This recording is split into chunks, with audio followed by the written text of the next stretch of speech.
सेंद्रिय शेती क्षेत्र आपल्याला वाढवायचंय, सूक्ष्म प्रक्रिया उद्योग आणि पायाभूत सुविधांची उभारणी करायची आणि प्रमुख पिकांच्या उत्पादकतेमध्ये स्थिरता आणायची। मित्रांनो, हे सगळं करत असताना काही बदल आम्ही मागे 1 रुपयामध्ये पीक विमा द्यायचं चालू केलं होतं। ती स्कीम आमची अडचणीत आलेली। त्याच्यामध्ये खूप लोकांनी आम्हाला आपल्या ग्रामीण भागामध्ये सांगायचं तर सोना लावला, सोनाच लावला। ते नंतर आम्ही सगळं काढलंय। आम्ही आता जे तुमच्या भल्याचं असेल ते करणार आहोत आणि त्याकरता आमची मुख्यमंत्र्यांची, माणिकरावची, एकनाथराव शिंदे, मी, रस्तोगी आम्ही सगळी एक मीटिंग घेतलेली आहे। त्यामध्ये नवीन काही कल्पना, काही चांगला कार्यक्रम आम्ही तुम्हाला देणार आहोत आणि त्याच्यातनं तुम्हाला प्रोत्साहनपर देखील आम्ही काही गोष्टी करणार आहोत। ते एकदा आमचा कॅबिनेट निर्णय होऊ द्या। कॅबिनेटला काहीतरी आता लवकरच आपला तो विषय येईल। तो आल्यावर मी त्या ठिकाणी तुम्हाला सांगेन। महाराष्ट्राला आम्ही सांगू, काय अंधारात तुम्हाला ठेवायचं काही कारण नाही।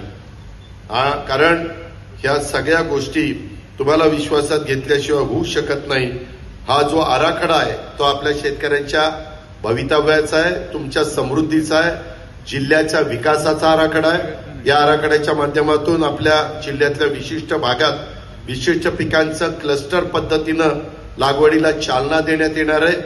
त्याच्यामध्ये जुन्नर, आंबेगाव, शिरूर, बारामती, इंदापूर, दौंड तालुक्यात आपण केळीचं क्लस्टर करतोय, पुरंदर तालुक्यात अंजिराचं क्लस्टर करतोय, भीमाशंकर परिसरामध्ये स्ट्रॉबेरी, जुन्नर आणि आंबेगाव तालुक्यात आंबा, बारामती तालुक्यात जिरायत भागात बारामती, इंदापूर, दौंड।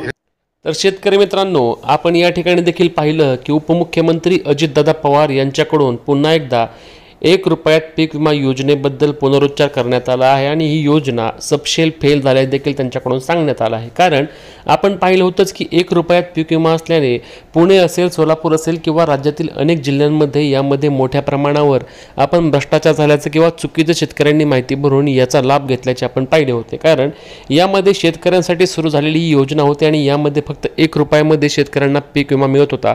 पीक विमा योजनेअंतर्गत इतर सर्व पैसे हे सरकारद्वारे पीक विमा कंपन्यांकडे दिले जायचे।